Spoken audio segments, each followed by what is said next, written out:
Shalom, shalom, family. This is Yer Yao with Hebrew News. Let's get to it.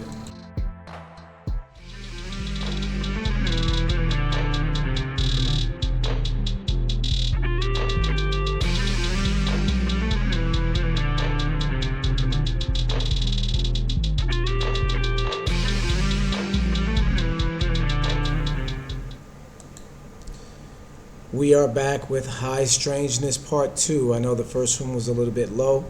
I'm praying that we got everything situated. I went over a couple of sound tests before we got started. So let's get started, you guys.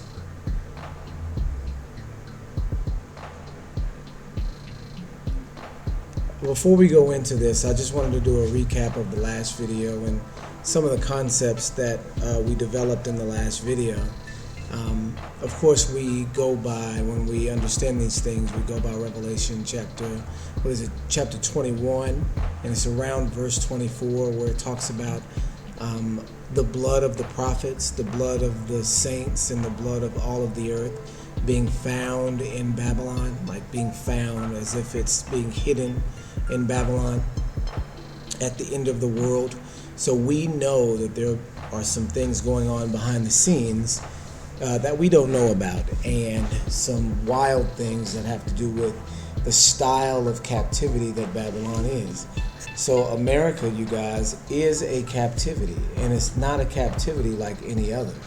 It is a psychological, sorcery-based captivity that's, steeped in witchcraft, molded in parapsychology, if you will. And so, if none of these terms, none of these concepts make sense to you, it can all really be boiled down to that America is run by a satanic cult. That's all it is, with all the fancy words and fancy concepts. It just boils down to, a cult, right? So when America was founded, it was founded on occultic beliefs by people that were part of many different groups, including the Freemasons, including different frats and sororities, including other fraternal orders like the Rosicrucians, or not like Gnostic groups, or the Hellfire Club. You guys don't know, but Benjamin Franklin was a member of a satanic cult called the Hellfire Club. While he's inventing electricity, flying the kite with the key, and doing political espionage between France, England, and the United States, before the United States were the United States, he was also in his spare time, attending satanic, occultic, underground ceremonies in former churches or current churches, at that time. This is what Benjamin Franklin is doing. He's on the $20 bill. So we have to understand that there's this occultic understanding that permeates in the highest levels of American government and is actually in control of everything that goes on within it and around it. You're being psychologically controlled by the country that you live in. It's why you think the way that you do. It's why you dress the way that you dress. It's why you behave the way that you behave. It's because you're being psychologically controlled by Babylon. All of these influences in society, like we're getting ready to look at, are coming from the propaganda that Babylon produces. You're looking at a production with a real life murder at the center of it. You guys, this is how the psychology works. This is how the witchcraft works. It works like a spell. Once you put this energy out into the environment, once you craft it to where that it will produce the thing that you want it to produce, then all you have to do is perform it and watch the people go crazy. It's a spell. And we'll see that it's a spell because we'll see that the characters involved look a little bit strange or a little bit off kilter, or the facts don't add up correctly. Do you understand what I mean? Anytime you see high strangeness, that's why this is called high strangeness. Anytime you see high strangeness in an event, on TV, then you recognize automatically that there is some sort of ritual at play. And then you have to analyze it and make sure that you stay out of the conversation that the event draws. You guys don't recognize that when they went to go unearth Benjamin Franklin's house in England, here in the modern era, they found human skeletons. Literally, Benjamin Franklin had human skeletons in his backyard, like skeleton in the closet. He had a literal, more than one, pieces of skeletons, different people pieces of skeletons in the house that he owned and spent a lot of time in England. Do you see what I'm saying? So there was a whole separate side of Benjamin Franklin that people don't know about. Look up Benjamin Franklin serial killer. There's no such thing as serial killers, you guys. These serial killers, these lone wolf serial killers, are just fronts for satanic cults. And every serial killer that you see locked up now, whoever it was, whenever it was, whether it's in the 60s, 70s, 80s, it's all been a cover for a cult. And it's the cult that's doing this ritual sacrifice and blaming it on just this one member of the cult, one low-level member of the cult. You guys, this is what they do. And so when we look at the media, we look at it with scrutiny, because we know that the media is involved too. It's that you're living in that world, that surreal world that is run by the bad guy. That when you look for the authority on a situation, the authority is shaping and crafting the narrative around you so that you will somehow be put into the fray or affected by the propaganda. So you have to recognize that both sides, in order for this propaganda to work, it has to be both sides. It has to work from both angles. And so here's the thing, you guys. This is the scenario that we have with Austin Metcalf and Carmelo Anthony. This is the scenario that we have. You see everybody, we went over in the last video, you see everybody from the white aspect, the Austin Metcalf aspect, acting strange and funny. You see people fake crying. That you'll see, people, choking up, but no tears. I think the father managed to yank out one tear. And so that's weird, because the event just happened. When these interviews were taken, the event just happened. So you've got the mother, you've got the father, and then you've got the brother, and they are all just interviewed after a recent, maybe a day after the recent passing of a twin brother. Do you see what I'm saying?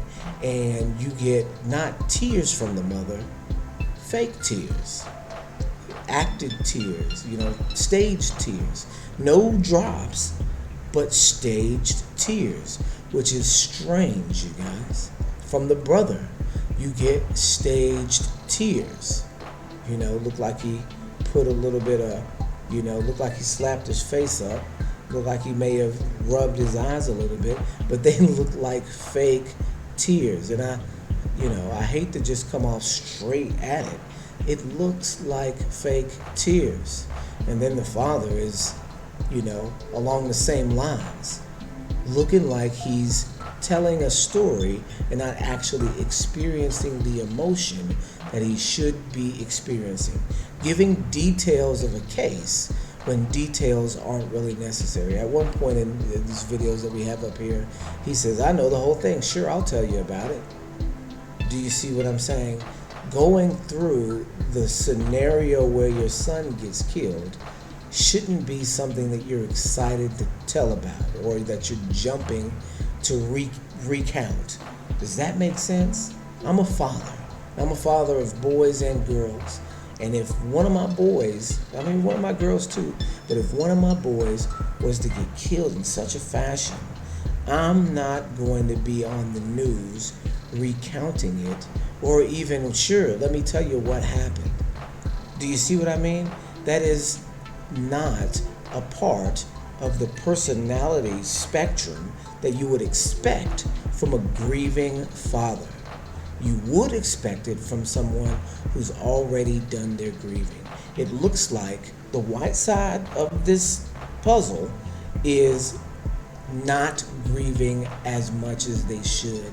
Like they've already done their grieving and now they're acting like they're grieving. This is not to be looked over, you guys. It's not to be looked over that they're acting like they're grieving. It would be one thing if they were stone-faced and you could say, okay, well, they're stone-faced. They, can grieve in any way that they want.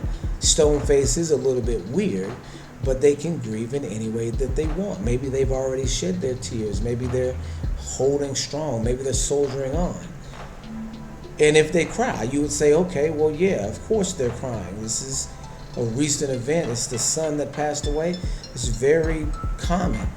But they're fake crying. Right? Why would you be fake crying? Why would you be showing more emotion in your body than you are in your eyes? Do you see what I'm saying? Why are you showing the emotion in your face and not in your eyes? Where the real emotion stems from. Does that make sense? Elohim has created us in such a way where we can't get away with faking some emotions. If we're sad, it looks a certain way. We can't get away with some people are, can cry on command. I'm not one of those people. I'm not a person that can just cry on command. Some people are, but most people aren't. Most people, have to actually be sad when they start to cry. So that means that not everybody is able to fake tears. So when you see people with the motions of emotion but no tears, it's an indicator that there's something false about their grieving. Do you see what I'm saying? And like I said, if they were stone-faced or actually crying, you could understand either one of them. But to be fake crying represents something wholly different. Do you understand what I mean? And we're going to go into that. We're going to just look at how these parents and this brother behaves. And we're going to look at a couple of other things too, how they dress, what they're talking about. We're just going to examine it from a psychological aspect, what's really going on in their minds when they're talking, right? Because this is something that we as believers can do. The Bible lets you see the intents of the heart. So let's just take a look at what the heart is saying. And then we're going to do it on the other side too, because we know that just today, just a few hours ago, Carmelo Anthony was released from prison on bond, which is another strange thing, you guys. See, the thing about it is that in order for this to work, in order for the ritual to be able to successfully take place, you have to control both ends. You have to control both aspects of the ritual.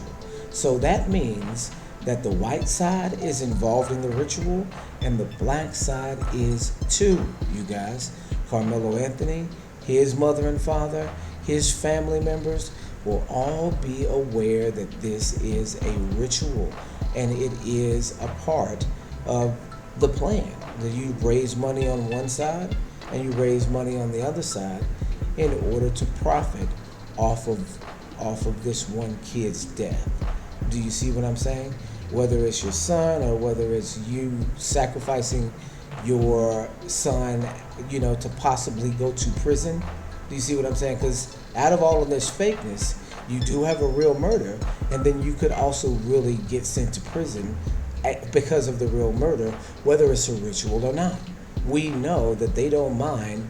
The double cross is the double cross, so they don't mind setting you up to think that you're going to get off for all of this, and then sending you to prison anyway. They don't mind doing that. And then what are you going to say in jail? Oh, really? I'm innocent. They'll get you then too. But now ain't nobody going to believe you. Oh yeah, everybody's innocent in jail, right? And everybody's innocent in prison, right? So this is the other side of the story. They've already raised $500,000, the Anthony family, and they have used it to get their son out of jail. And so now, when the trial comes along, what you get is days and days of back and forth racial drama. So let's go ahead and look at some of this that is happening right here now.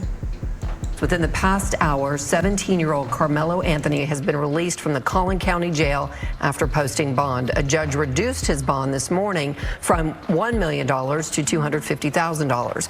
He's facing a murder charge after police say he stabbed another teenager, Austin Metcalf, while at a track meet at a Frisco high school. Stephen Dial is in McKinney with more. Stephen.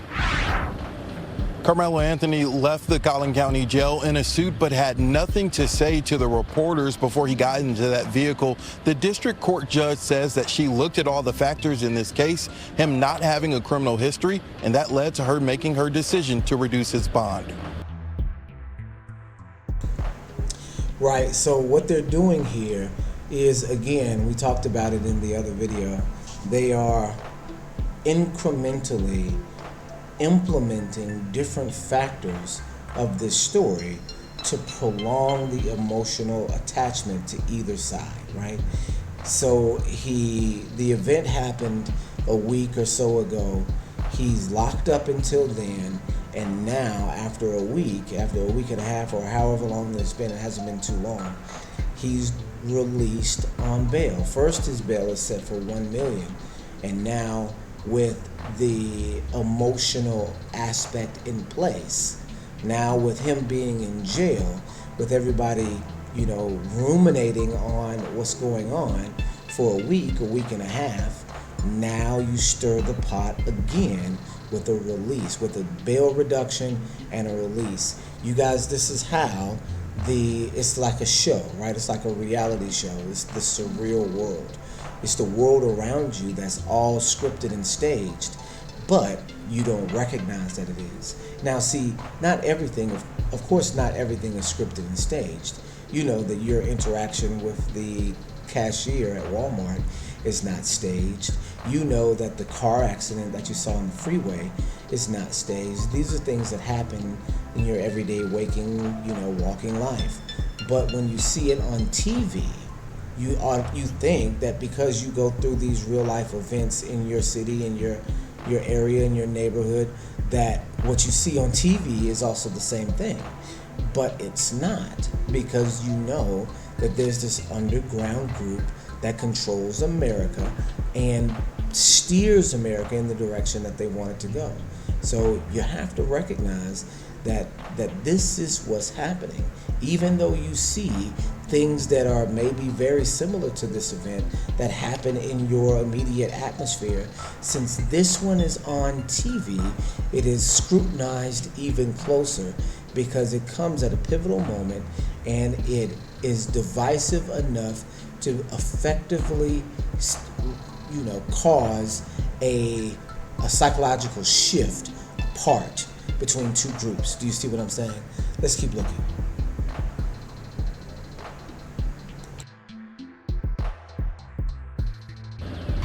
"17-year-old Carmelo Anthony was silent after bonding out of the Collin County Jail and being placed on house arrest. How is this self-defense? 2 days after the family of Austin Metcalf buried their son, they were at the Collin County Courthouse for a bond reduction hearing Monday. Carmelo Anthony is accused of stabbing and killing Metcalf at a Frisco track meet earlier this month.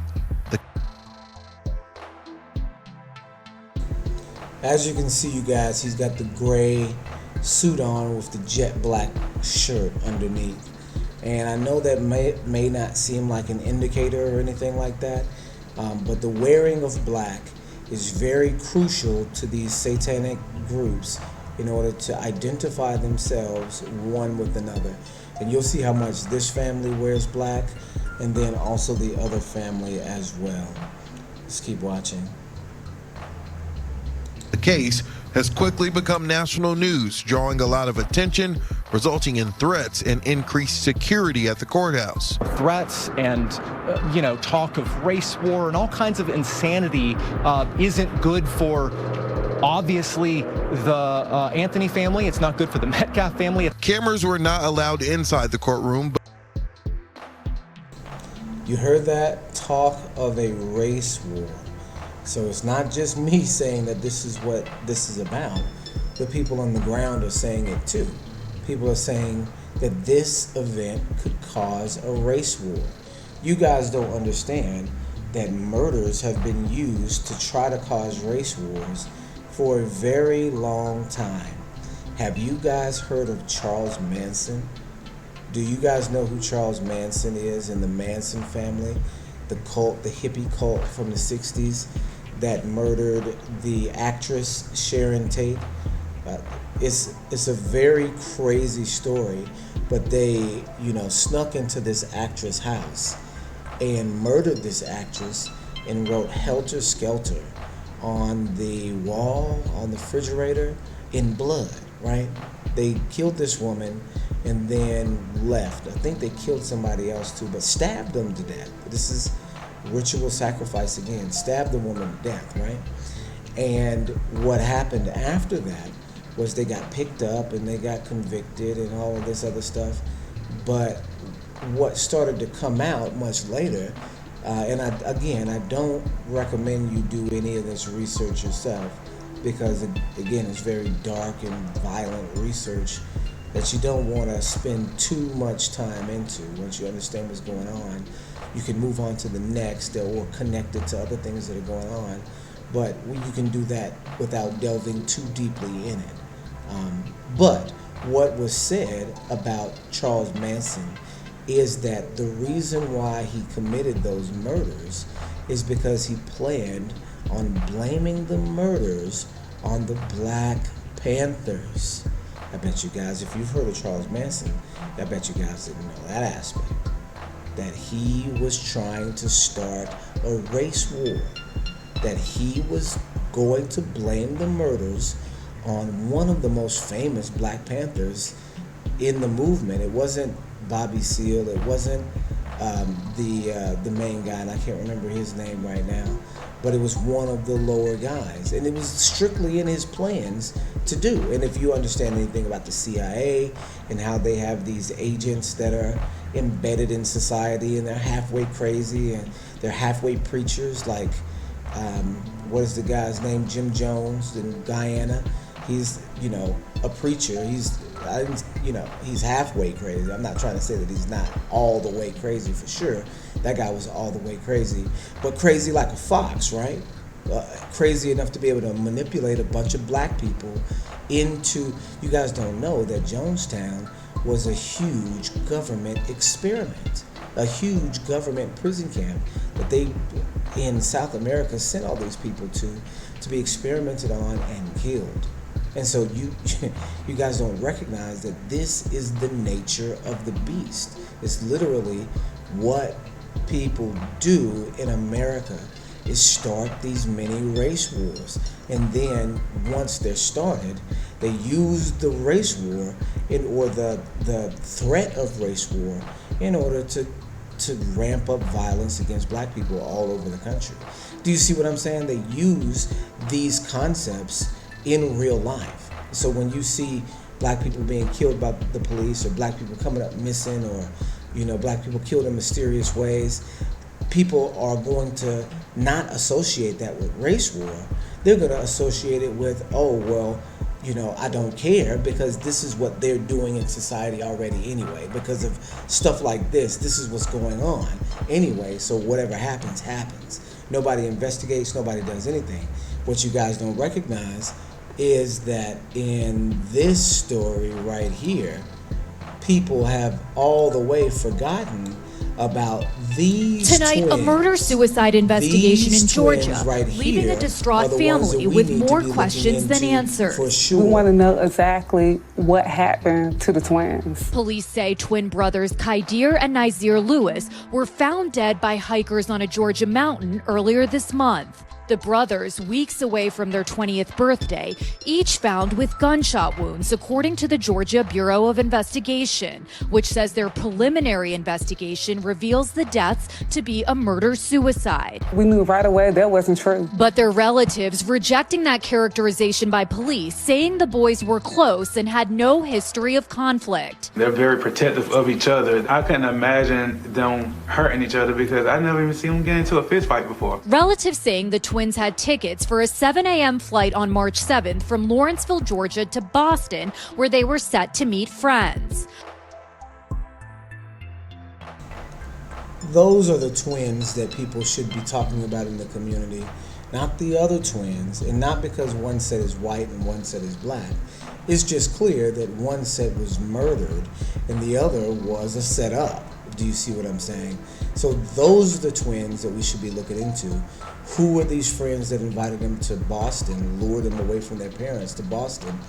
What did they do to get to this mountain out in the middle of nowhere? Who took them there? How did they get the gun?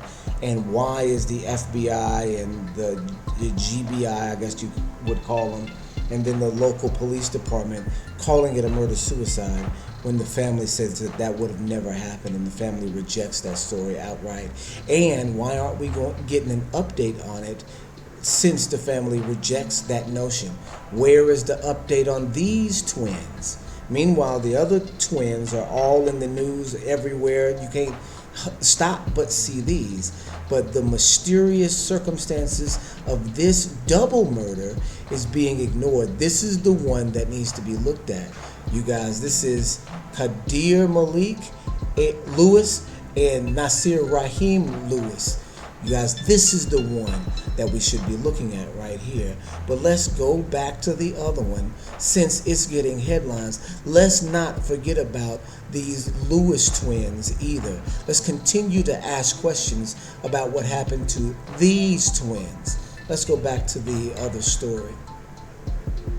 But we did capture the Anthony family arriving. His father, Andrew, testified in the hearing. District Court Judge Angela Tucker said that she's never gotten this volume of calls and had to have this level of security in the courtroom in her 13 years on the bench.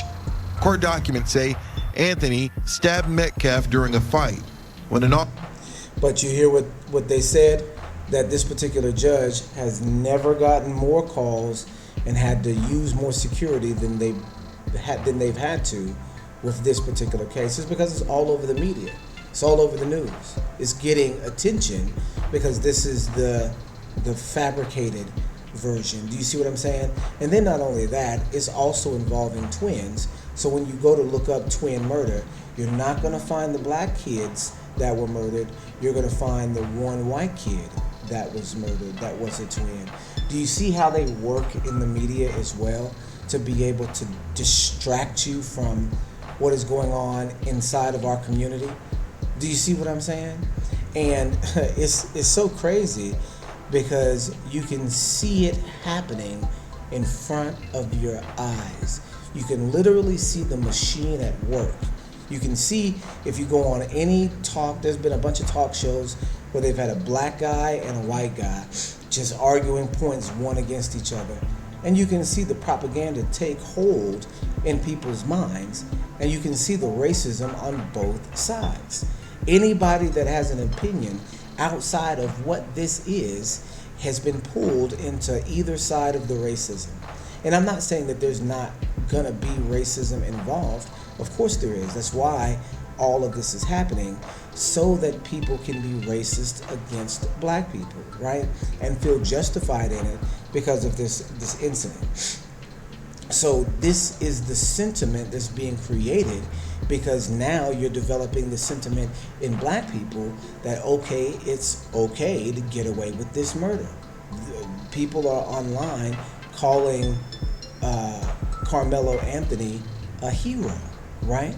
A hero for not letting this bully pick on him and killing him for it. And of course, this is pissing white people off to no end, because this kid got killed. Do you see what I'm saying? And so they're going to feel strongly, especially if they hear the dad there and the son dies in his arms. It's a whole story. It's a whole soap opera. Except, like a soap opera, nobody's actually crying. Like a soap opera, nobody's really in love. Like a soap opera, nobody's telling the truth. Everybody's acting. Let's continue to watch. I think we've gotten a lot of information out of this one. I know that there's some more things. I don't want to miss any of these points, but be sure to know that this side is guilty and in on the whole thing too, you guys. You can't fall into, oh, well, I'm for Carmelo Anthony because, you know, white people pick on us all the time, or, oh, I'm for Austin Metcalf because how dare they kill one of ours and we not do anything about it, because then you get involved in the war. And like he said, like the guy said, this right here could potentially start the race war. If they continue to push, let's just say, you know, Carmelo Anthony goes to trial, and each day of you've seen these, you know, hotshot Hollywood trials, you've seen them. And each day they're following the testimony and the events, and they're, you know, publicizing it all the way out to the verdict. We know that O.J. Simpson was the catalyst for all this. He was the blueprint for the racial trial. Do you see what I'm saying? So now something like this could definitely spark off greater violence. And of course, this all comes when you have a Nazi president, and then also an openly Nazi president, and then his openly Nazi advisor, you know, giving the Hitler salute. And we know that from Nazi Germany, what they did was they came up with these psychological programs from testing on people so much to know better how to manipulate us. Do you see what I'm saying? And so here we are in the middle of all of it, and we have to identify it for what it is, or we fall to one side, you guys. Let's go to this next video, and I think we've actually seen some of this, so I don't think we'll watch all of it. It's a terrifying, gut-wrenching, incomprehensible scene in Frisco, Texas, just 20 miles north of where I sit here today. A high school track meet yesterday turned deadly. 17-year-old football star Austin Metcalf was stabbed in the heart and left to die in his twin brother's arms after a fight broke out yesterday. All this all black. The suspect was allegedly told he was sitting in the wrong seat in the stands of the stadium before drawing a knife and attacking Austin. Police have yet to reveal what led up to that moment, but we do know the other student has been charged with murder. Sitting in the wrong spot. This, I heard on the news that this is Rosa Parks 2025. They are actually framing it as Rosa Parks 2025. They're recanting the civil rights movement, you guys. The civil rights movement wasn't a movement, it was a war, you guys. It was a civil war. It was a race riot. That's what it was. It was a race riot.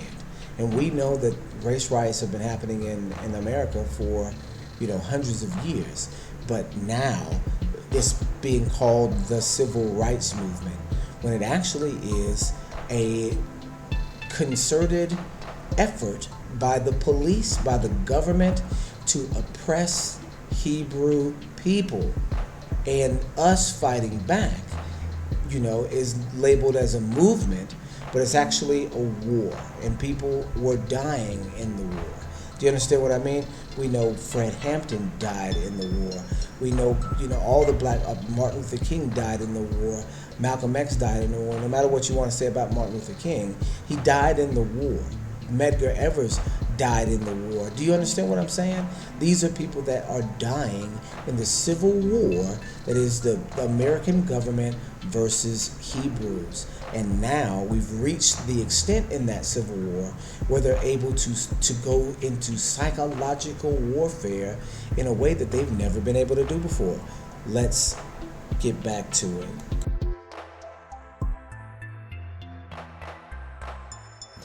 Joining me now is Austin's mother, Megan Metcalf, and his twin brother, Hunter. Megan, Hunter, thank you for being with me today. I can't imagine how difficult of a day, and I have to start with how sorry I am of what you're going through this morning, this afternoon. I think I'd like to just start, I'd love to just start with tell me about Hunter. If you could, Megan, tell me about your son.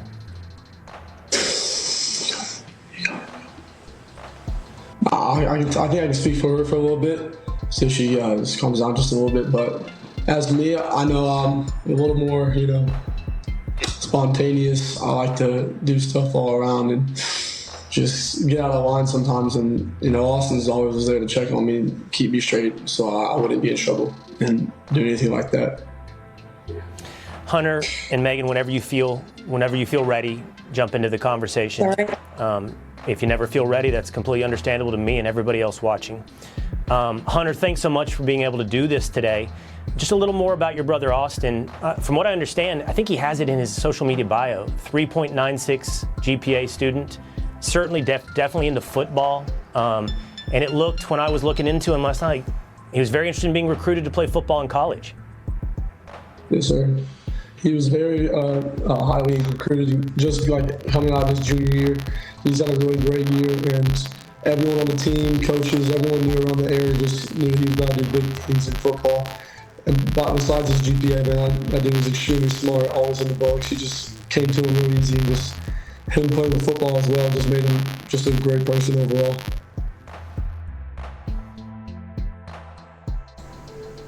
Right. So you see him throwing up the sign right here, throwing up the devil horns. You get that going on throughout all of this segment with him in different pictures throwing up devil horns, right? Which is a sign that tells us there's more going on here. But of course, the major sign is that this happened, yesterday? And no tears, fake tears. Do you see what I'm saying? And even discussion about what's going to happen for you go, I go, what do we do? So do you see what I'm saying?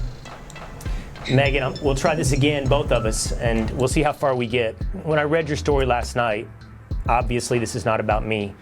I have a 17-year-old son. I live 20 miles south of you. My son's in Frisco every night playing soccer, and we have a lot of friends of friends who knew Austin. So the circles got tight, and this hit really close to home. And I'm just so sorry for you. Can you explain us at all today how you feel? It's just got to be so. The word I keep coming back to, Megan, is incomprehensible. So you see, he said that they're in the same circle. I'm hearing something back there. I don't know what it is. He said that they're in the same circle with Austin. They're in similar circles. They said they live 20 miles of this reporter lives 20 miles away. They're in similar circles. It's very odd. Let's keep going here. How could this happen at a track meet? It is. She just took my son is gone, and I don't really have words. I've tried to figure out what I was going to say, but he's just going to be so missed by mostly our family, but this whole community has really wrapped their arms around us. And if I could say anything to the nation, I would say to make sure that you just hug your babies tight, because you don't know when the last time you get to do it. Hunter, I know you were there. Thank you, Megan. Take your time.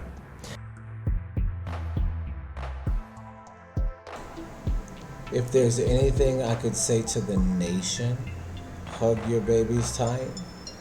And so, I mean, did you guys see any tears? Does it seem put on? Does it seem choreographed? It's weird how she's reacting, you guys. It's very weird how she's reacting.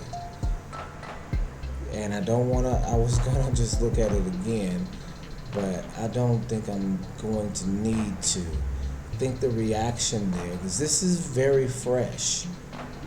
I think the reaction there is put on. Do you guys agree with that? Does it look put on to you? To me, it looks put on. Let's keep watching. Hunter, I know you were there when it happened. What can you tell us about what happened at that track meet? How could this thing that seems like is not on the menu of possibilities could happen? Again, I was at a track meet, by the way, on Tuesday. This is not something you think could ever happen. How did it happen? So it was a really bad storm in the morning. Are you guys watching the woman? Are you? Did you see what she did? Did you see her wipe away the nothing tears and then, compose herself and get back to it? You have to, you can't overlook that. Do you see what I'm saying? You can't overlook that this woman is pretending to be more shaken up than she actually is. She is putting on. That cannot be just stepped over, you guys.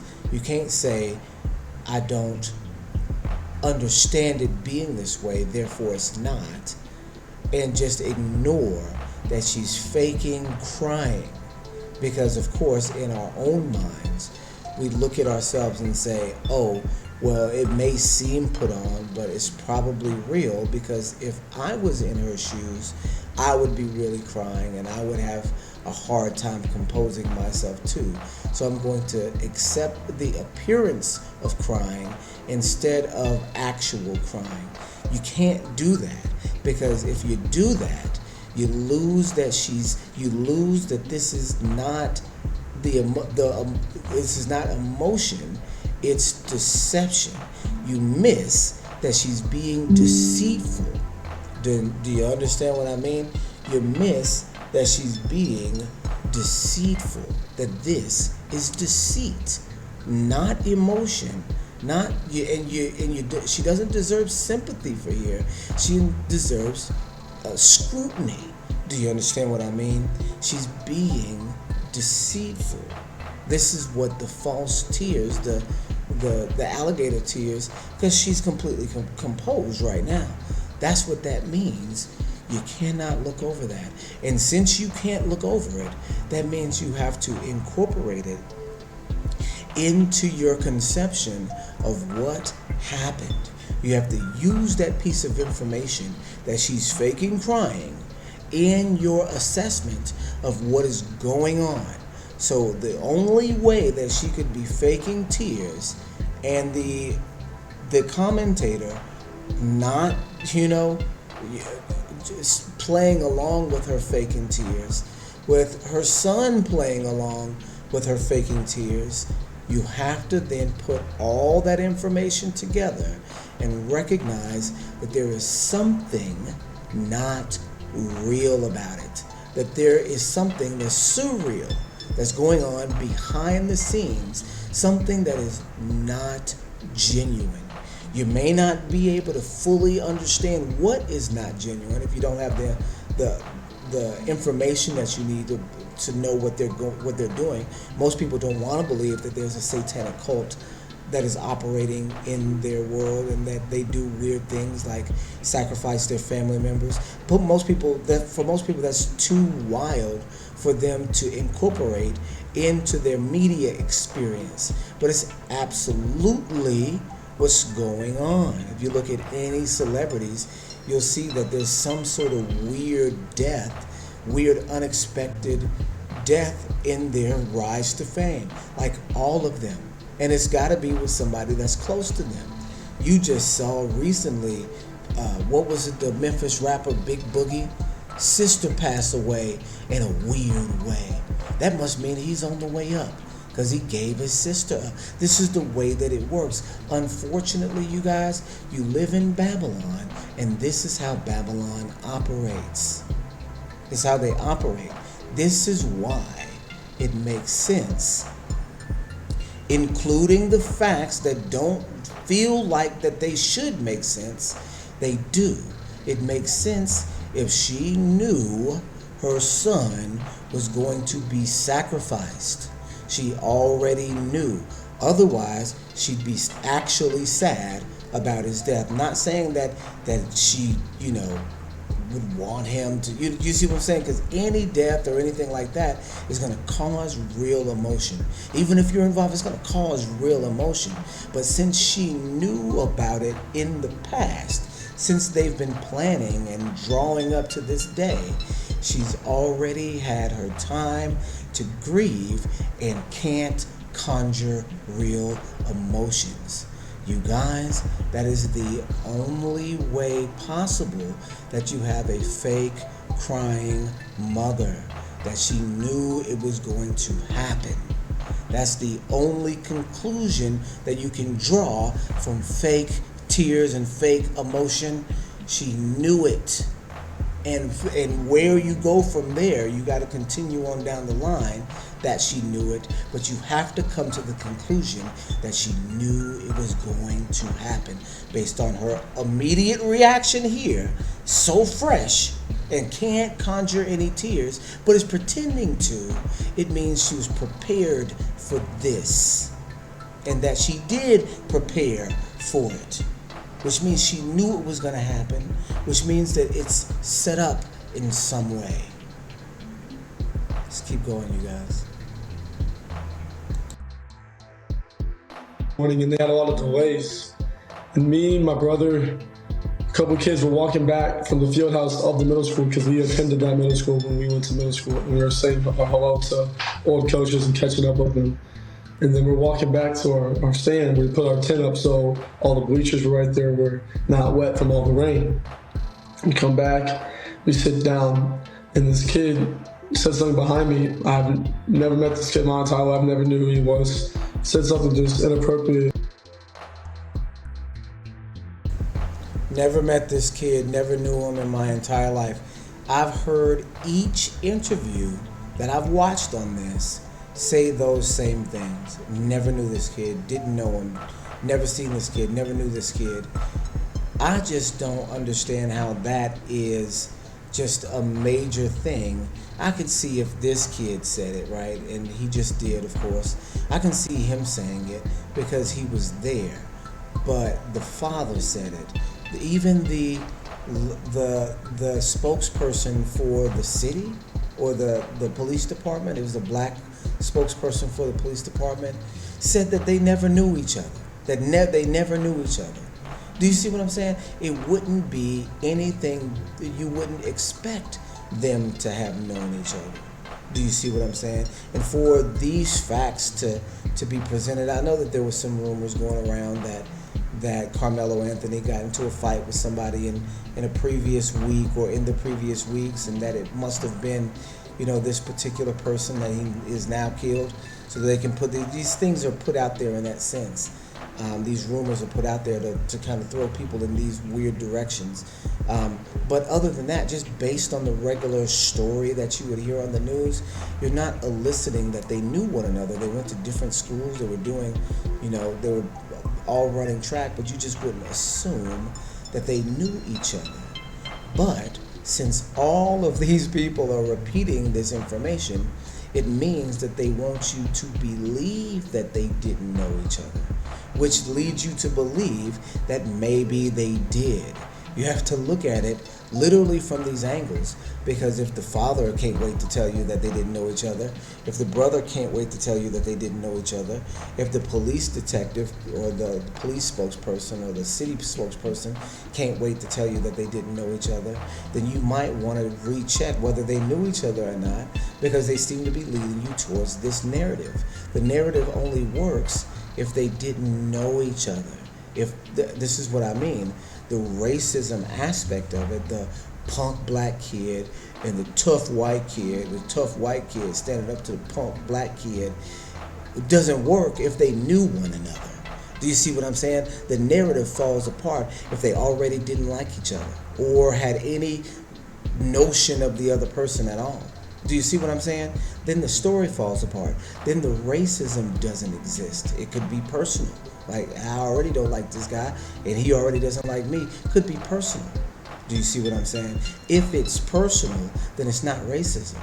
This is what I mean about a story being crafted in real time in front of you in order to deliver to you the maximum psychological damage, to push you as far apart as they possibly can in your mind by these, facts that are coming out for you to chew on and to lead you in different ways. Do you see what I'm saying? And, one for the other, but not to think, oh, well, maybe they knew each other and then this was, more personal than it appears. No, pure racism, pure, egotism and racism. That, oh, this black kid has this giant inflated ego and couldn't handle it, or this white kid is just racist. Do you see what I'm saying? This is what is going on in the media right now, and this is where the war is starting. But if they knew each other, that vanishes. So you gotta have that as a part of the propaganda. It's being crafted right in front of everybody. It's just we have to know what to look at and what to look for. Main thing to look for is lack of emotion.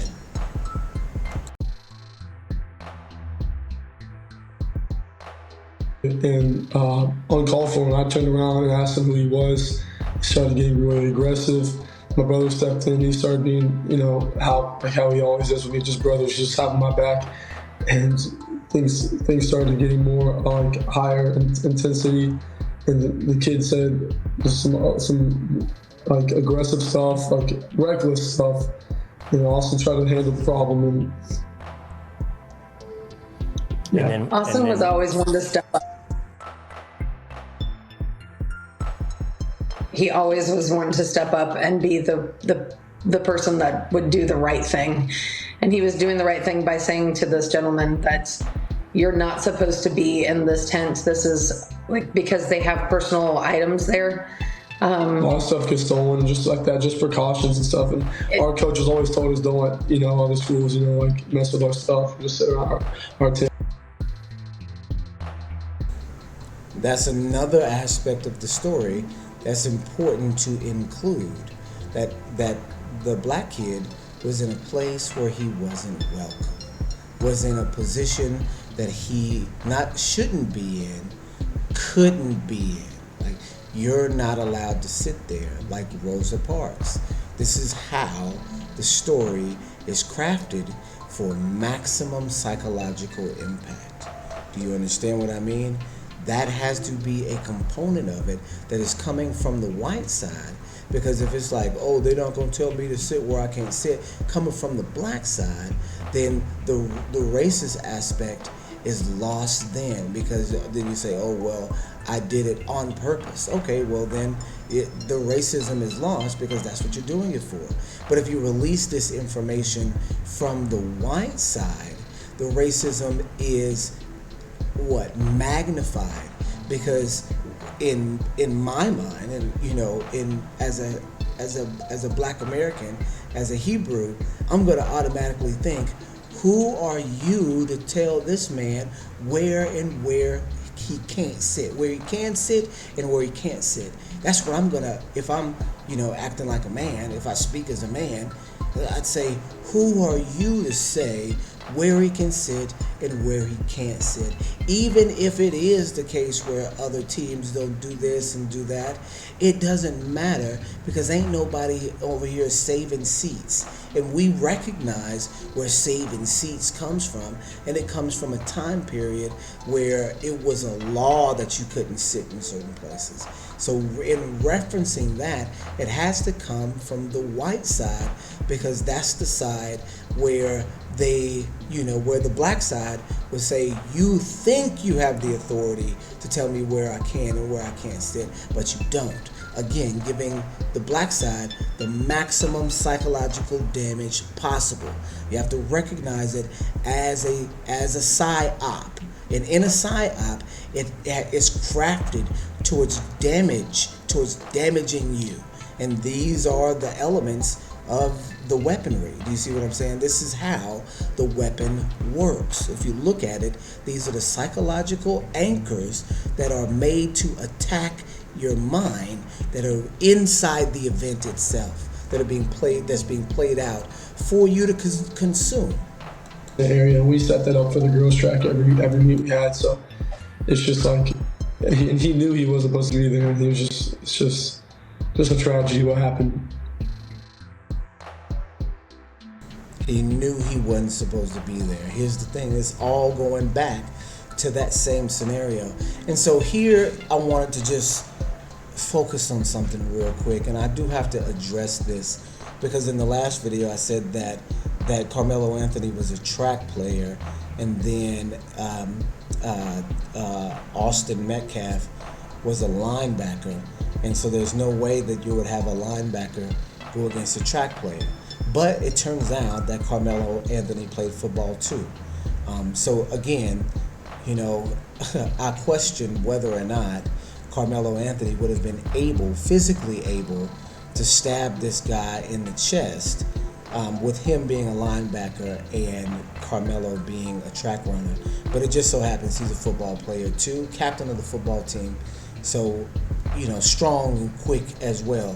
Still, 5'9" versus over 6 foot, 170 pounds versus 200 pounds plus 200 pounds.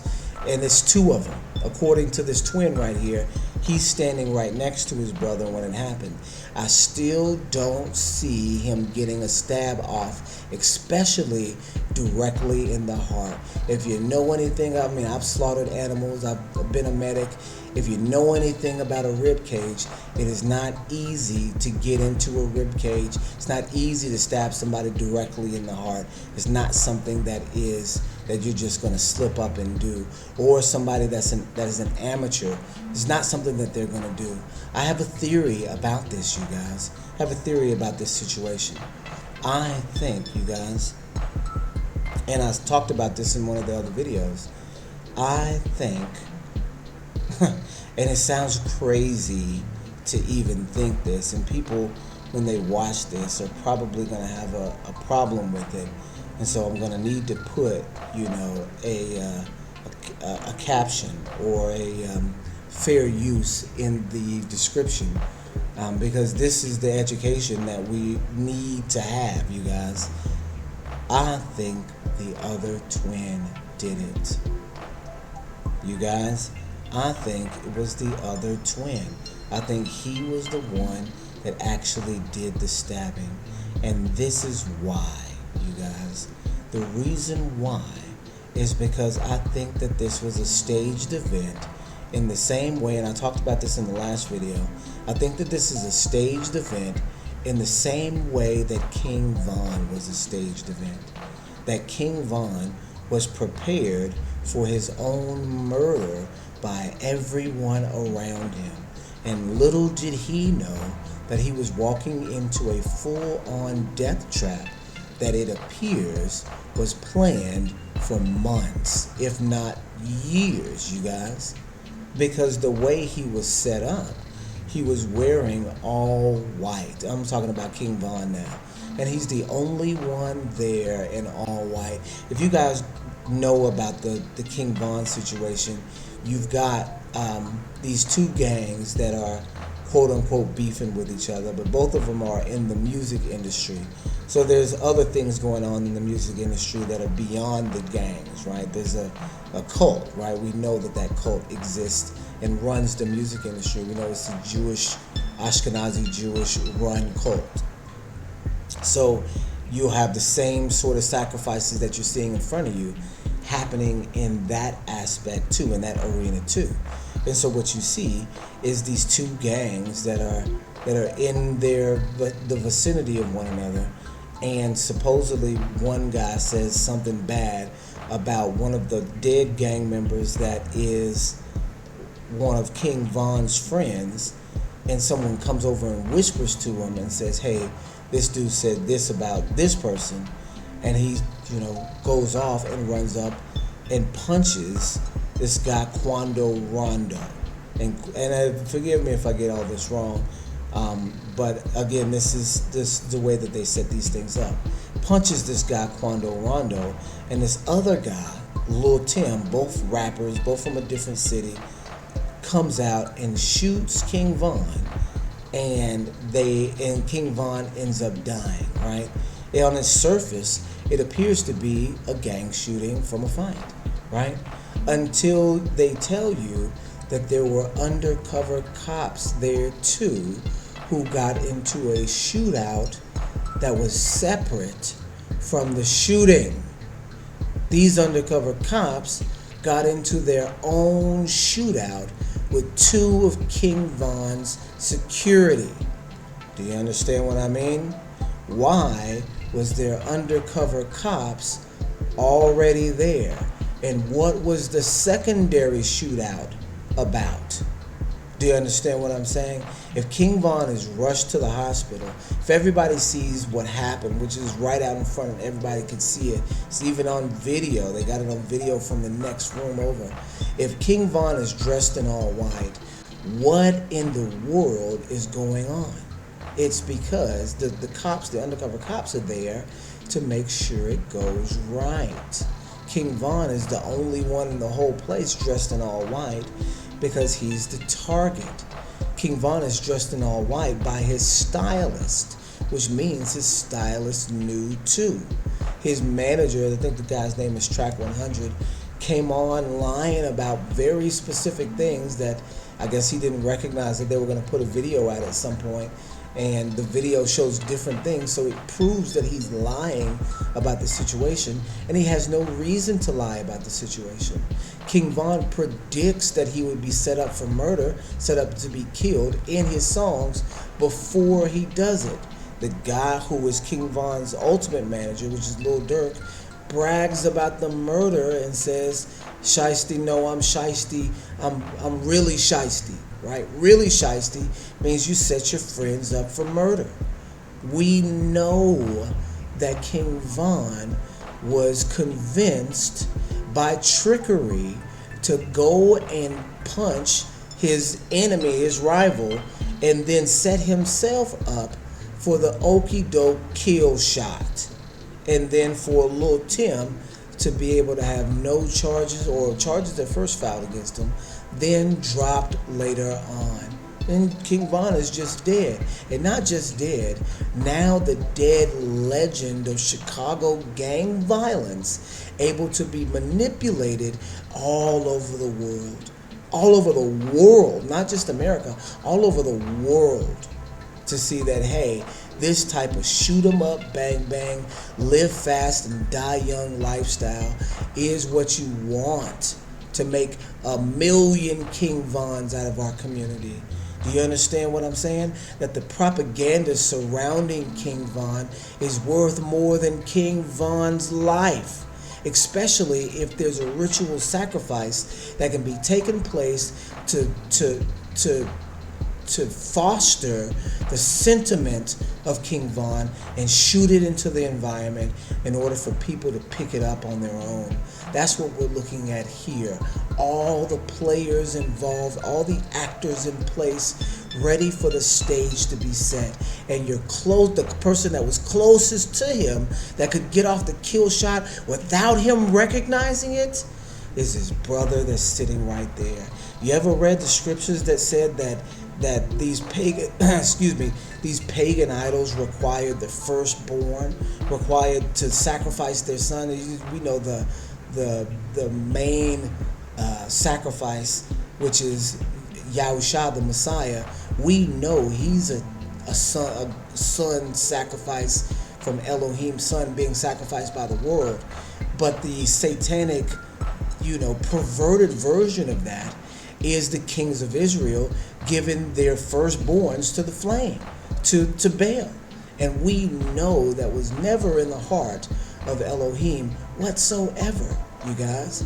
And so the satanic version of that is you got to get the person that's closest to you, and you've got to sacrifice them.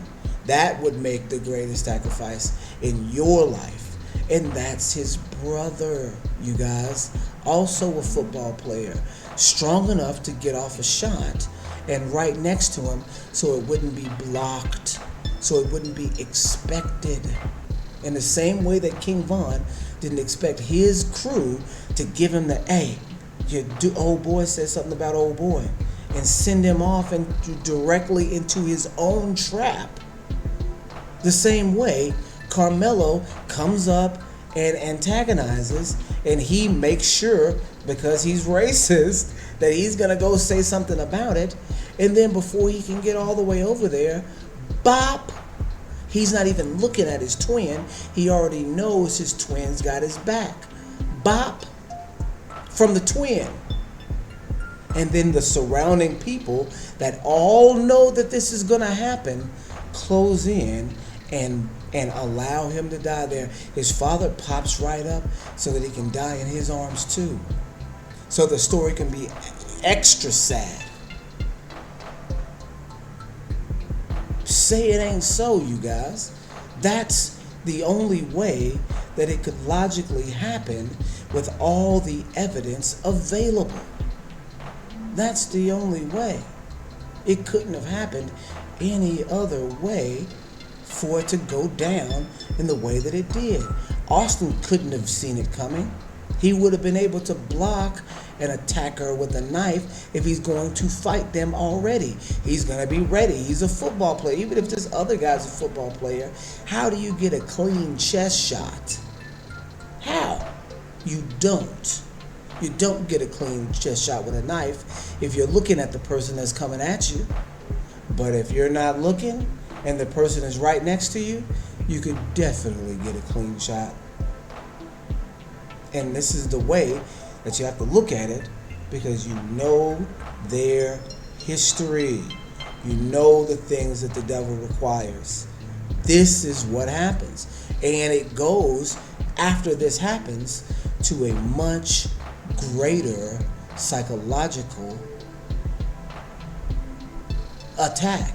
I mean, it grows itself. The story grows itself. This is why Carmelo Anthony can come up and say in the story, because the story is about to go to this aspect of it.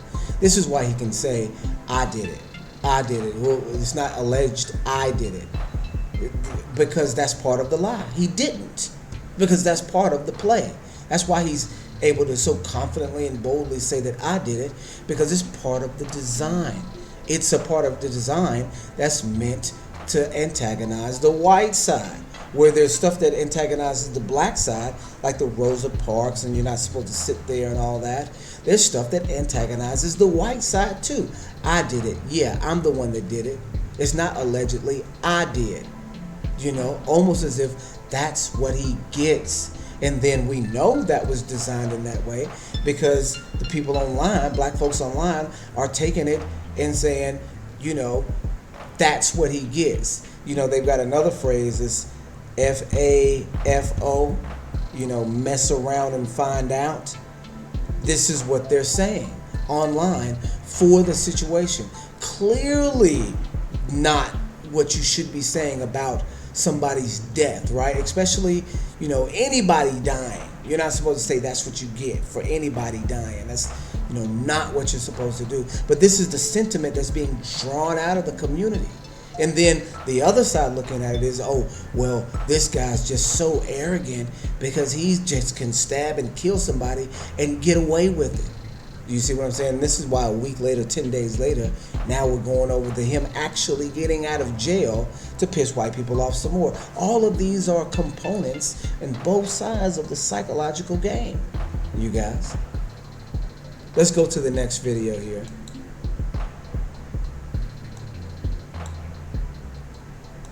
My hope was to bring awareness so this tragedy doesn't happen to another family.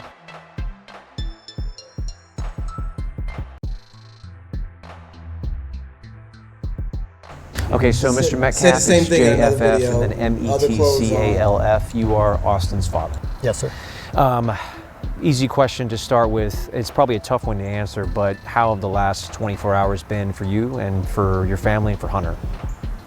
That's three questions. So for me, it's not real yet. It hasn't sunk in. I'm just happy to stay strong so we can handle all the things that need to be handled. So I haven't seen this whole interview.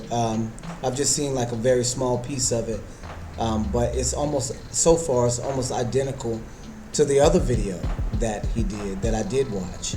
He's gonna, I mean, it seems like he's gonna make the same points in that video. Sorry, there's a fly in here. Sometimes the kids leave this door open. So it sounds like he's getting ready to say the same things in this video that he said in that video. And remember, this is 24 hours after. So very, very soon after the event. Arrangements, people flying in, people coming from all over. So I haven't had a chance to really grieve yet. I know at some point when this is all over and we're able to put him in the ground, then I'll probably break down and grieve that way. It's convenient. But right now, I'm really numb, that he hasn't had a and chance I really to don't grieve feel yet. anything. I just have to function, and I need to be there for my son and my family, and I need to make sure I set an example for my son. This is the second interview that I've seen, but literally the same thing that he said in the other video. Almost exactly the same thing. And this is what I mean. Choreographed, rehearsed. If you're seeing choreographed tears from the mother and what appears to be rehearsed lines from the father, then you're looking at a staged event. You're looking at psychological programming. Austin obviously is the son, and also Hunter, who you're talking about here. Yes, sir. Walk me through who Austin was to you. I know that you've said so much about him, I think, in the last 24 hours here. Everyone else has said a lot about him too, about how great of a kid he was. And Even the same questioning, the same line of questioning. I'm gonna have to do a video on this. I think a full video, one that is, I guess the word is collage. I'm gonna have to put a collage together of this right here because he's clearly saying the same thing over again that he said in the other interview, like a script. in your eyes, though, just as a father, who was he to you? My boys are the biggest blessing in my life. God provided them to me. God's gonna get me through this. I had a dream last night, and Austin came to me and said, I'm okay. It gives me peace. Doesn't mean I don't hurt, but it gives me great peace. So, one of the things my son, Hunter, his ability to stay strong is a character to his brother. His brother, they had each other's back. They were tight. I've never seen a bond like that. Being identical twins, technically Austin was his big brother. Those boys. This is what I mean, excuse me, you guys. This is what I mean about the other story, about in the black twins, they have them on the top of the mountain inexplicably, with a gun inexplicably, going to Boston inexplicably, and then one twin killing the other one inexplicably.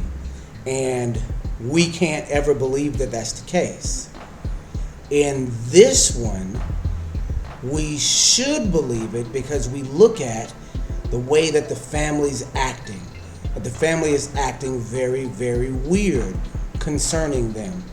Even, you have to recognize, you guys, you have to recognize the style of symbology that they use, the coincidence, the symbolism that they use in these psychological events that aren't stated, the symbolism that's not stated, that would land a little bit harder, like a lot harder, a subconscious, subliminal cue that you see but don't react to. It's almost like you're seeing the truth because it's, I'm so sorry, you guys, because it's right there in your face, but you don't recognize it for what it is. Notice that this boy's name, the other twin, notice that the other twin's name is Hunter. Do you see what I'm saying? His name is Hunter, like he hunted and killed his prey. In this case, his twin. The other twin's name is Hunter, you guys, and you'll hear him talking about the other twin as well. So do not let that fly by either. I do not think that that's a coincidence. Let's keep going. Or my everything. I had cancer almost 10 years ago. I wasn't supposed to live, but that was my why, to fight. And without those boys, I probably would have succumbed and gave in. But they were in my heart, and I fought hard because I wanted to be their father. I wanted to be there for them throughout the years they grow up, and so I can share my wisdom and share my mistakes so they won't do the same.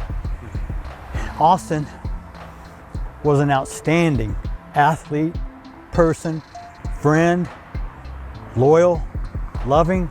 He would light up the room. He was such a leader naturally. On that team, he would fire those guys up. He would step on that field and he would become a totally different person. His level of play was above most everyone else. He led the team. He was voted team MVP by his coaches and teammates. Do you hear it, you guys? You've watched the last video that I did on this, and if you haven't seen this second interview, it would almost be the same, even in a row, points that he's making. It seems like he's making, oh, well, he's the MVP of the team, he was the leader, he was this and he was that, in the same order that he said him in the last video. And I'll have to go back and check it.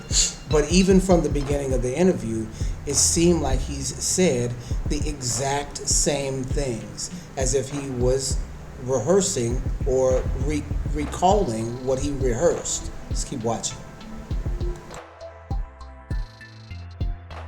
He's had multiple coaches, colleges contacting. He is one of the most outstanding, him and his brother both have been athletes all their lives, from soccer to baseball to jiu-jitsu to football. They did it all and they excelled every time. And I told them, you guys are so lucky because not everyone has your talent, but you have to make sure you take that talent and harness it in the right way. And Austin was able to harness many things in his life. Loyalty to his brother, his love for all his friends and family. He was such an outstanding young man. I was so proud. I bragged on my children all the time. Anyone who knows me knows how much my kids meant to me. They were my entire world. My world's a little shattered, but I still have Hunter, and I always have Austin. I know that the last day has just... You hear him say the last day? He hasn't shed any real tears yet, but he's been leading up to it again, like acting.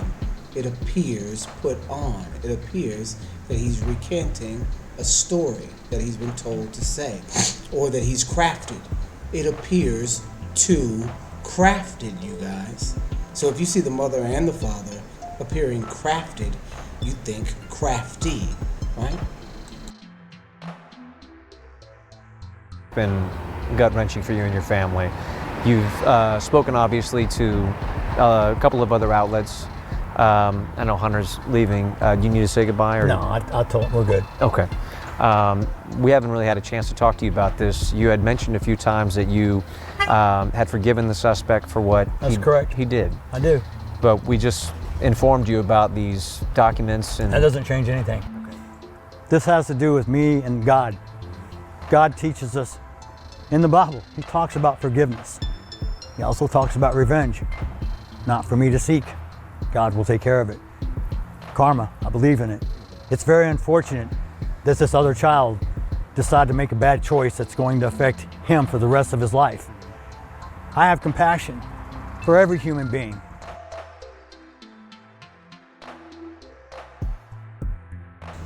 See, this is what I mean too.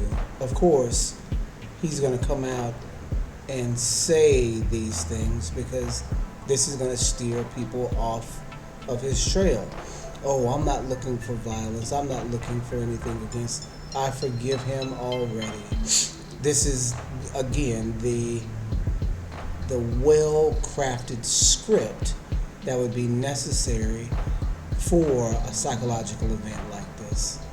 So let's keep looking at what he's saying. Of course, he's not going to say, go get him. Do you see what I'm saying?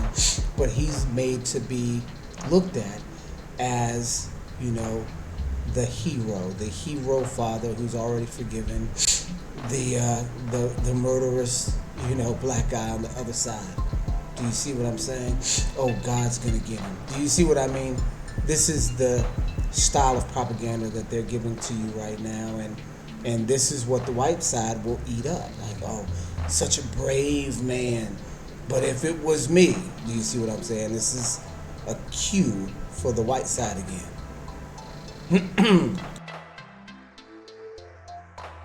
This is not, I want to make this very clear. This is not a race issue. This is not a black and white issue.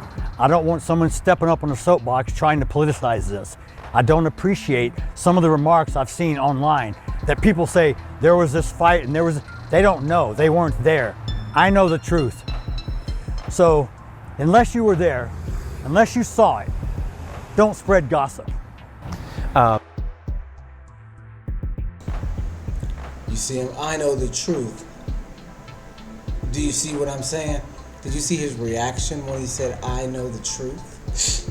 I bet you do know the truth. Look at what he says. Unless you were there, unless you saw it, don't spread gossip. Just to add, stepping up on a soapbox trying to politicize this. I don't appreciate some of the remarks I've seen online that people say there was this fight and they don't know, they weren't there. I know the truth. So unless you were there, unless you saw it, don't spread gossip. Did you see his reaction to his own words? I mean, sometimes you gotta Columbo this thing out. He said, I know the truth, as if some people don't. Do you understand what I'm saying? I know the truth, and sometimes you give up more than you recognize when you overtalk a situation. Him saying, I know the truth, and then reacting to it is saying, psychologically, with his face and with his words, when he said, I know the truth, his mouth shut, as if, did I say too much? Oh, does that mean that you don't know the truth? He overtalked there, for sure overtalked, or in his mind he thought he did, because he's being careful enough with his words to know that there are things that he can say and there are things that he can't say. Do you see what I'm saying? There are things that he knows about the situation that we don't, and it said all over his face that he knew the truth, and it implies that we don't. Do you see what I'm saying? Beyond what he's talking about, gossip and politicizing, because he doesn't have to make a political grandstand with black and white. He can even denounce it being about black and white, but clearly it's about black and white. It would behoove him to denounce that it was about black and white because he's involved in the spell, particularly to point out the issues in the black community. So of course the people in the spell have to have the alibi from what the spell is being made to do. So of course he's going to come on here and say, oh, I'm not trying to politicize this, while at the same time doing as many interviews he can and dropping all of these dog whistles to both sides while he's doing it, politicizing it himself in secret, but publicly. No, of course we should never politicize this. Do you see what I'm saying? Let's keep watching. Just to ask you this one question, like I had mentioned, the self-defense argument made by the suspect. What's your reaction to that if that's used in court or used? As a defense attorney, they're going to try every avenue. That's their job. The truth will come out. There were too many people that were there that saw what happened. My own son told me what happened. There was never a punch even thrown. So I don't care. There was never a phone broken. We've never had contact with this individual ever. Do you see what I'm saying? I know the truth. My son told me what happened. All of that is pointing, if you're in the know, if you know that he knows that his son is really the one that did it, then it would look that way. Even the I know the truth. Do you see what I'm saying? Because it was his other son that did it. My son told me what happened. You see what I'm saying? There was never a punch thrown. All of this vague wording surrounding his son is pointing in that direction to Hunter.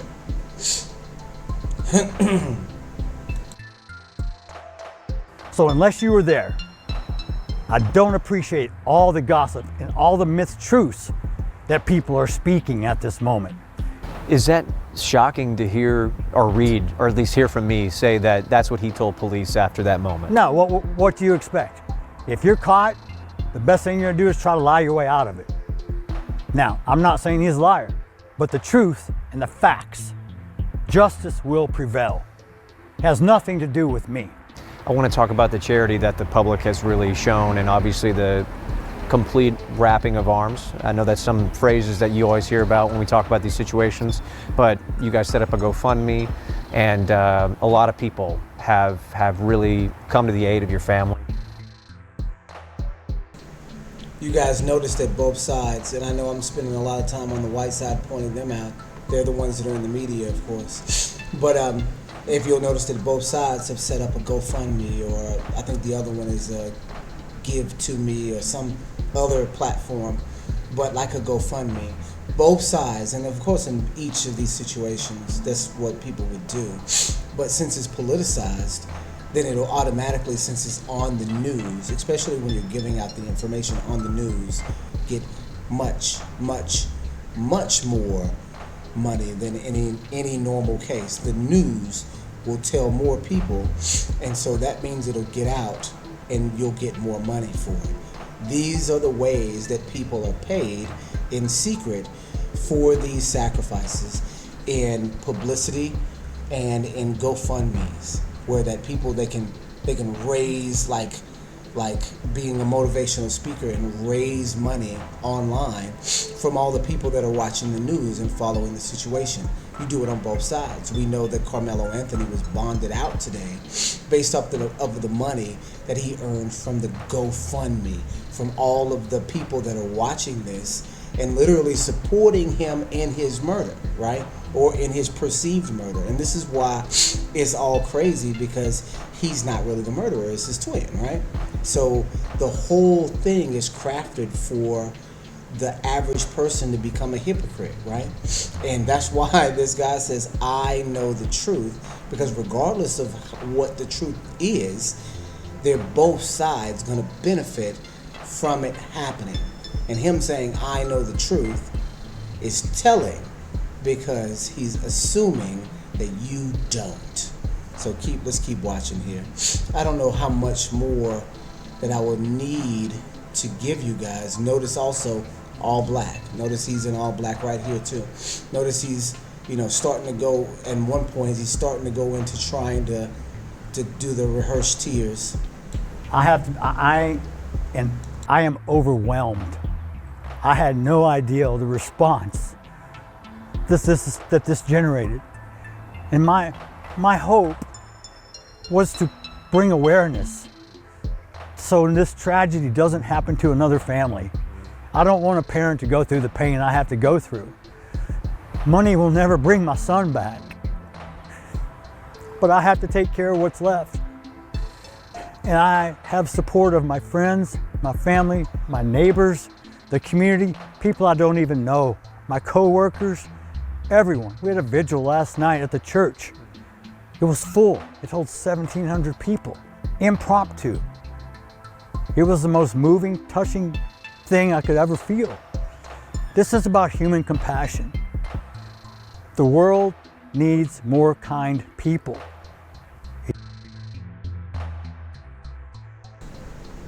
He said the same thing in the other video about kind people. That's what I'm saying. There are buzzwords that that he keeps saying, like a script. He's really walking it out in the same way that he did, I guess the other interview was the previous day, because he said in that other interview that they were holding a vigil that night. So this must have been the next day after the vigil. But he's literally must have memorized what he was going to say, because he's saying and making the same exact points all the way down to the very last thing that he says is about being kind, and that this is about compassion. This is about compassion. What's about compassion? The murder is about compassion? What's he talking about? This is about compassion. But this is what I mean. There are themes that are built in to the murder, to the ritual that they rehearsed. And compassion is one of the themes. That's why he's saying this is about compassion. That's why he says be kind at the end of the other video, and then be kind at the end of this video too. If you can't find one, be one.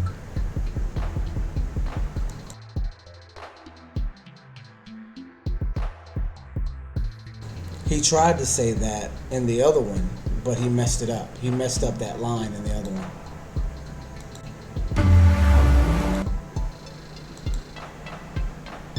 In Austin, and he said, I'm gonna come over and see you this weekend. I said, okay, I look forward to it. And he said, I love you, Dad. I said, I love you too, son. Those were the last words I ever heard from him. We were just one person. We did everything the same. We were just exactly alike. Like we had we had a couple of differences, but most of the stuff we did together, the stuff we had, it's just we felt as one person. So it's watch for tears, you so well in guys. everything we did. And watch His for the commitment, absence his work of ethic tears. was about football. The boy stayed in the gym. The boy led the team. He was the leader. He was the glue. He was the driving force of that defense. He carried that team. Every time we go to the gym, Notice the all black, even in the pictures, black. All black. get stronger, get better, get faster. I got an accomplishment in the weight room for football, and Austin's smile just popped up. He was just so proud of me. He just gave me the biggest hug.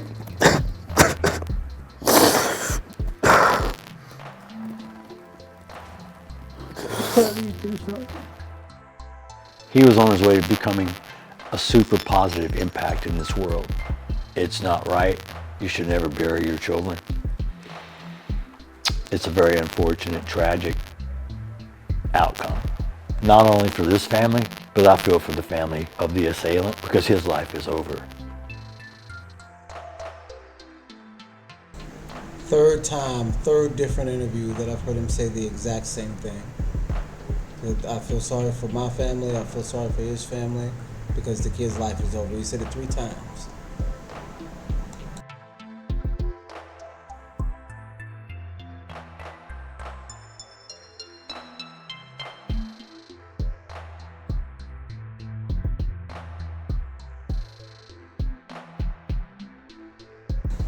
I apologize, you guys. We are going to get it together here.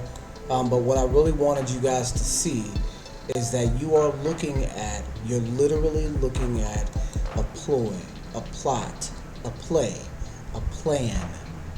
And the plan is to instill violence into black and white culture in America in order to pit one against each other, or one against another. And these are the actors, these are the main characters in the play.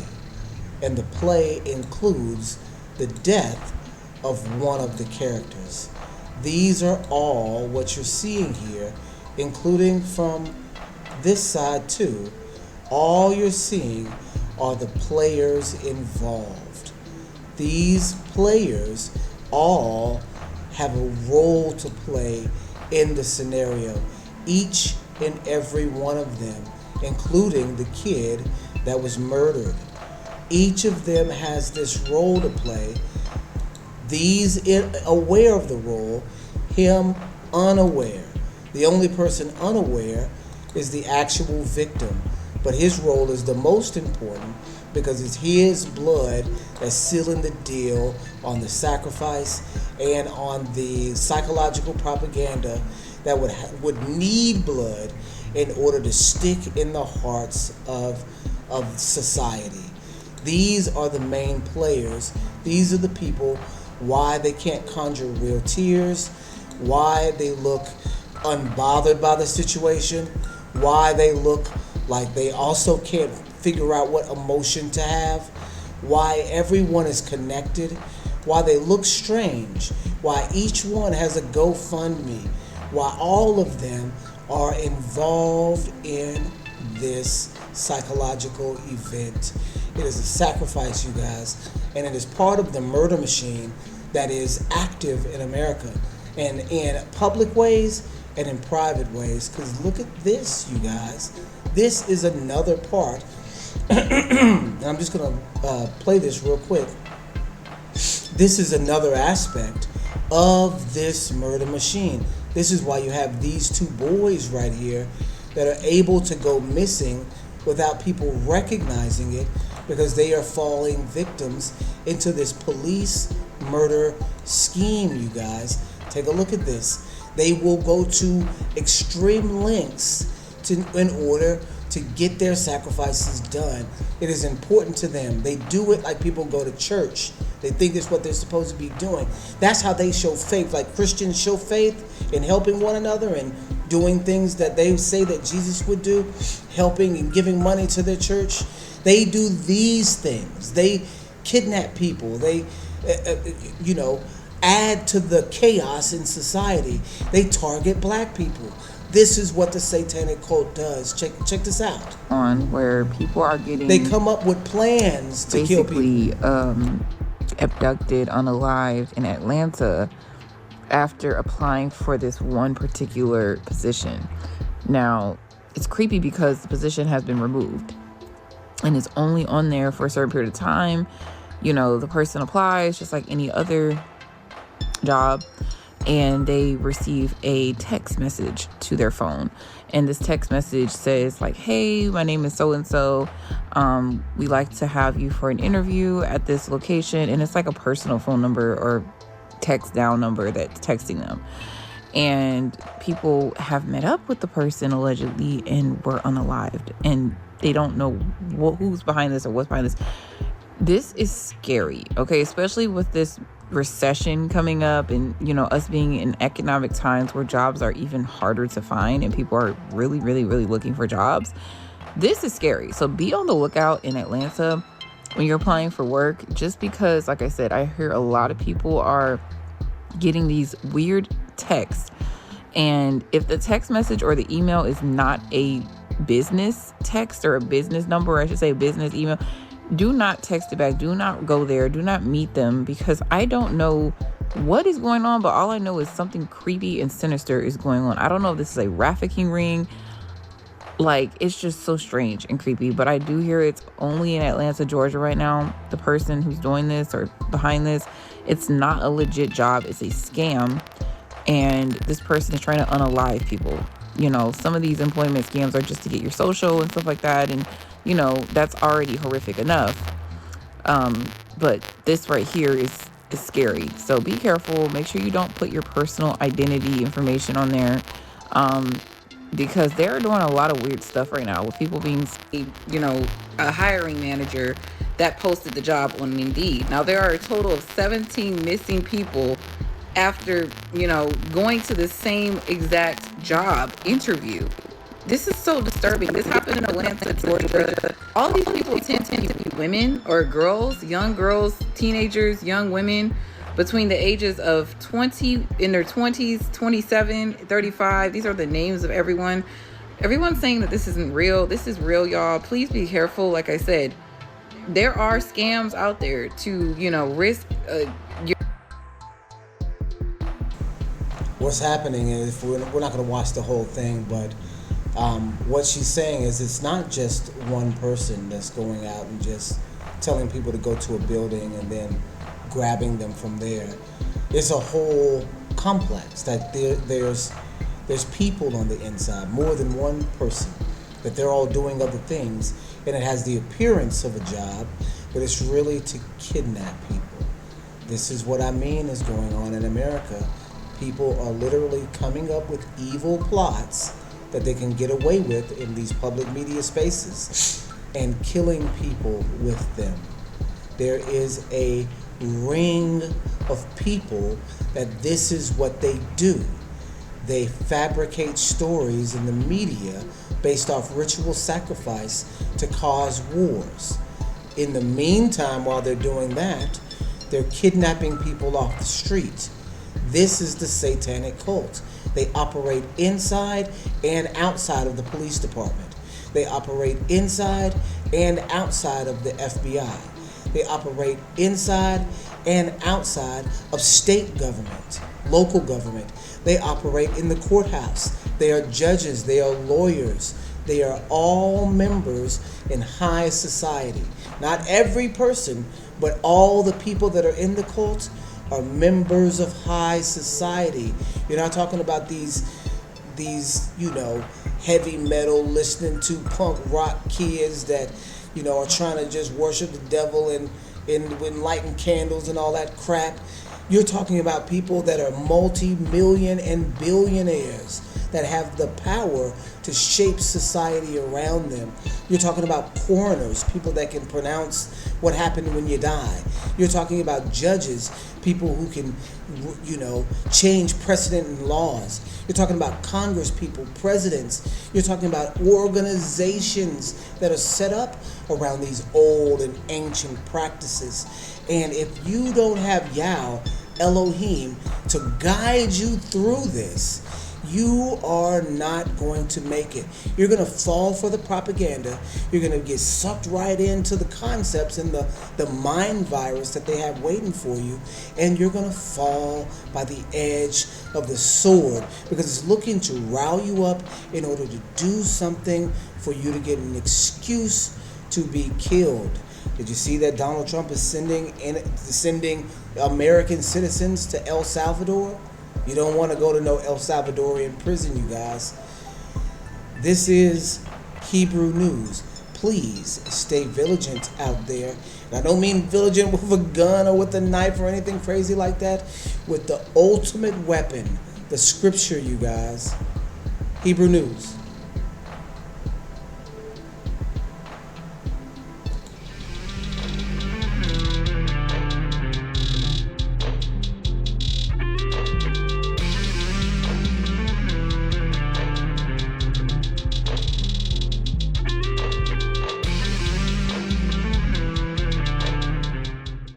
Interpreting the news from a Hebraic perspective, this is Sadiqa Selah with Hebrew News. Stay tuned.